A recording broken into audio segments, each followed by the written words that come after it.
hari ini kita mendapat satu kejutan. Walau sebelum ini kita tahu bahawa Kebawah Duli Yang Maha Mulia Seri Paduka Baginda Yang di-Pertuan Agong telah pun memberikan lampu hijau sebaik saja Speaker Dewan Negara Tan Sri Rais Yatim berjumpa dengan Kebawah Duli Tuanku. Tuanku telah mengumumkan bahawa sidang Parlimen boleh diteruskan dalam tempoh darurat. Namun hari ini kita dikejutkan. Ada orang yang lebih besar daripada Kebawah Duli Tuanku dengan mengumumkan bahawa tidak ada sidang Parlimen akan dilakukan dalam tempoh darurat. Jadi persoalan kita yang kita nak tahu, siapa lebih berkuasa? Kebawah Duli Yang Maha Mulia Seri Paduka Baginda Yang di-Pertuan Agong atau Perdana Menteri yang mempengerusikan mesyuarat kabinet lebih berkuasa daripada Yang di-Pertuan Agong?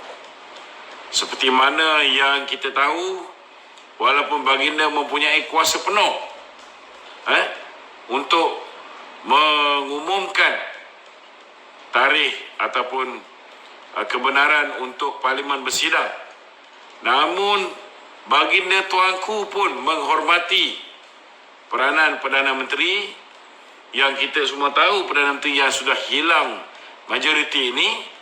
Namun kita tengok bila ayat daripada istana keluar, Baginda pun setidak-tidaknya berlapik, tuan-tuan. Berlapik, dia kata kita tidak ada masalah untuk meneruskan sidang Parlimen sekiranya dinasihatkan oleh Perdana Menteri. Masih lagi menjaga nama baik Perdana Menteri dengan mengatakan bahawa sekiranya dinasihatkan oleh Perdana Menteri. Namun amat terkejut saya. Hari ini Kabinet Malaysia di bawah pimpinan Muhyiddin Yassin mengumumkan bahawa Parlimen tidak akan bersidang. Langsung tak ada cakap bahawa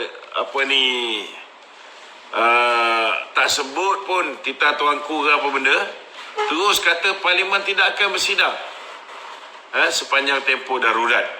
Jelas bercanggah dengan kenyataan dan nampak sangat tidak langsung menghormati Kebawah Duli Tuanku. Yang paling sedihnya, tuan-tuan, kita lihat Muhyiddin ini tidak ada sebarang kejantanan untuk menyatakan ataupun membuat keputusan ini diumumkan sendiri oleh dia, tetapi dia pergunakan Taqiyuddin. Dah tak pasal-pasal orang marah pula dengan orang PAS. Inilah nasib menteri-menteri dalam UMNO dan menteri-menteri dalam PAS. Bila nak buat keputusan benda-benda yang boleh menyebabkan orang marah, dia akan suruh menteri daripada UMNO buat. Dia akan suruh menteri daripada PAS buat. Akhirnya nanti yang untung tetap PPBN. PPBM. Itu sebabnya kalau tak faham lagi politik yang dimainkan oleh Muhyiddin ni, saya pun tak tahu nak cakap apa. Ini realiti apa yang berlaku. Itu sebab kita mengharapkan supaya Kebawah Duli Raja-Raja Melayu tolong betulkan sikit kepala Perdana Menteri Malaysia yang dah sengit ni. Kebawah Duli Tuanku pun dia tak boleh nak hormat. Tuanku dah titah boleh bersidang, dia pula pandai-pandai kata tak boleh bersidang. Dia tak sedar bahawa kuasa yang ada pada dia itu bukan ahli Parlimen yang beri mandat kepada dia untuk menjadi Perdana Menteri. Yang memberi mandat kepada dia untuk menjadi ketua kerajaan dalam tempoh darurat ialah Kebawah Duli Yang Maha Mulia Seri Paduka Baginda Yang di-Pertuan Agong. Jadi tolonglah belajar hormat sikit ke Kebawah Duli Tuanku ni. Kalau tak kerana tuanku ni, kamu pun dah lama tergolek lah. Itu je nak saya sampaikan. Okey, silakan. Okey, Assalamualaikum Datuk. Waalaikumsalam. Okey, hari ni Menteri di Jabatan Perdana Menteri Parlimen dan Undang-Undang Taqiyuddin Hassan berkata tiada Parlimen kerana 100 MP golongan berisiko. Sebahagian besar anggota Parlimen merupakan kumpulan berisiko dijangkiti COVID-19 dan ini merupakan antara sebab utama Parlimen ditangguhkan. Okey, kita dah ada vaksin negara tu ya.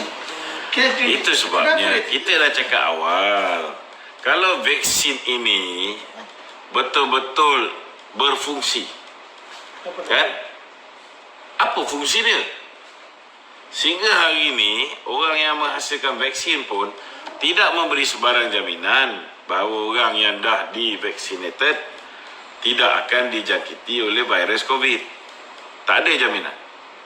Dan tidak ada sebarang jaminan yang mengatakan mereka yang divaksin tidak akan menyebarkan COVID-19 kepada orang lain. Tak ada jaminan. Itu sebab walaupun Perdana Menteri buat lakonan layar, dia menyuntik dirinya dengan vaksin, kononnya vaksin, kan? Tapi Allah Ta'ala je tahu sama ada air suam ke ataupun vitamin C yang disuntik ke atas Muhyiddin ni. Sebab kita tahu dia pesakit kanser, memang tak boleh disuntik dengan vaksin ni.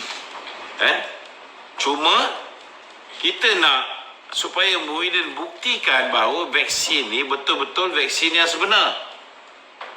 Maka suntiklah semua 220 ahli parlimen dan umumkan bahawa parlimen tidak lagi digantung.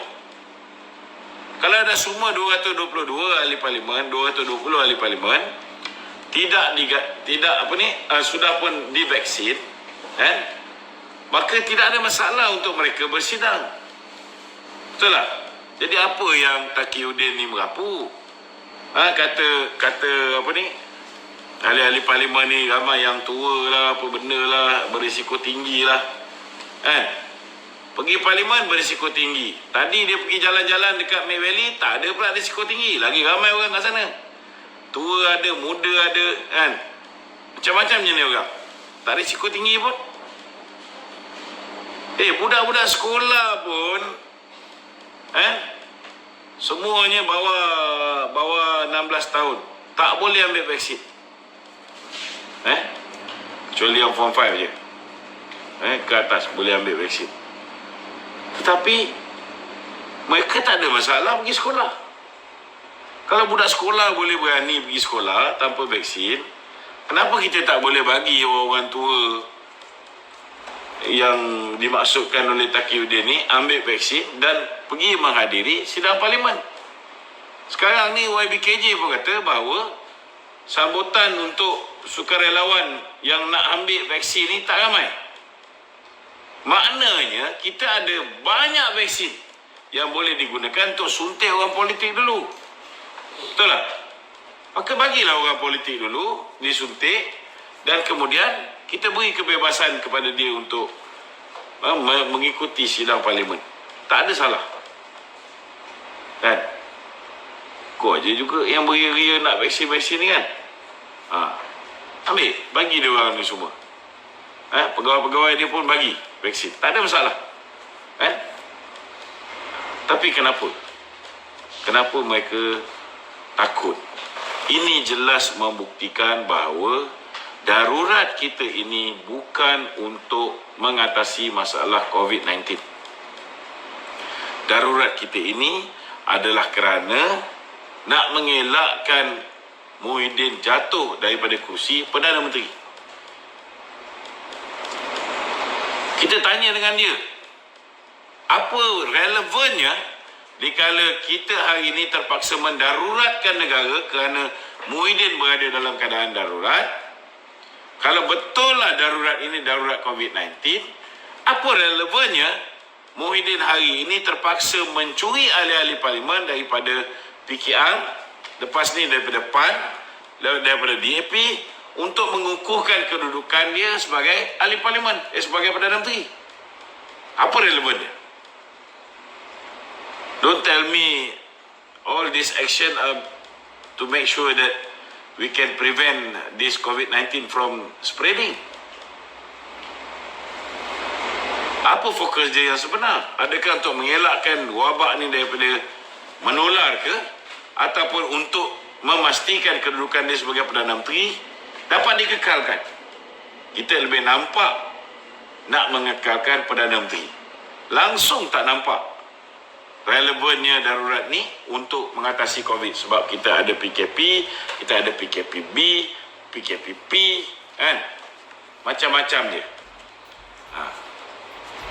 Okey? Ya, Datuk, berbalik pada Datuk cakap tadi ya, Titah Agung boleh bersidang dalam darurat, tapi kerajaan pula cakap bulan Ogos baru boleh bersidang, itu selepas darurat. Apa signifikannya? Itulah aku tanya, siapa lebih berkuasa? Muhyiddin lebih berkuasa ke Agong lebih berkuasa?